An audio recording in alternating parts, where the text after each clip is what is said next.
இருந்து ஒரு கவுண்டர் சமுதாயத்தை சார்ந்தவரை தலைவராக போட்டிருந்தாங்க. அதன் மூலிமா கொங்கு பெல்ட்டில் ஒரு போலரைசேஷன் நடந்தது. எல் முருகன் அவர்களை போடும்பொழுது அது ஒரு ரீதியான ஷெட்யூல்டு கேஸ்ட் மக்கள் மத்தியில் ஒரு ஈர்ப்பை உருவாக்குச்சு. அது வந்து ஒரு போலரைசேஷன் உருவாக்குச்சு. அதே மாதிரி சவுத் சைட்லேருந்து ஒரு தலைவரை போடும்பொழுது இன்னும் வந்து சவுத்தில் வந்து பிஜேபி இன்னும் கொஞ்சம் ஸ்ட்ராங்காக இருக்கிறதுக்கான ஒரு வாய்ப்பாக நயினாரோட அப்பாயின்மெண்ட் வந்து இருக்குது அப்படின்னு பார்க்கலாம். ஸோ இந்த மாதிரி ஒவ்வொரு காய்களுமே திட்டமிட்டு தான் நகர்த்துறாங்க.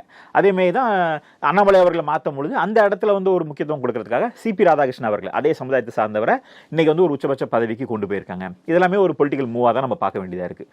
அந்த அடிப்படையில் வந்து இப்போ பாஜக ஒரு 60 தொகுதியை வந்து திட்டமிட்டு காய் நகர்த்திட்டு இருக்காங்க. 234 தொகுதியும் நிற்கணும்னு ஆசை இருந்தாலுமே கூட ஒரு 60 தொகுதியை செலக்ட் பண்ணி அந்த 60 தொகுதியில் வேலைகளை அதிகமாக்கியிருக்கிறாங்க. அதில் ஒரு குறிப்பிட்ட ஒரு 30-35 தொகுதியை வந்து அதிமுக கிட்ட கேட்டிருக்காங்க. அதில் ஒரு 20 தொகுதி வந்து அதிமுக கொடுக்க வாய்ப்புகள் இருக்குது. ஸோ இப்படி தான் அவர்களோட வேலை போயிட்டு இருக்கு.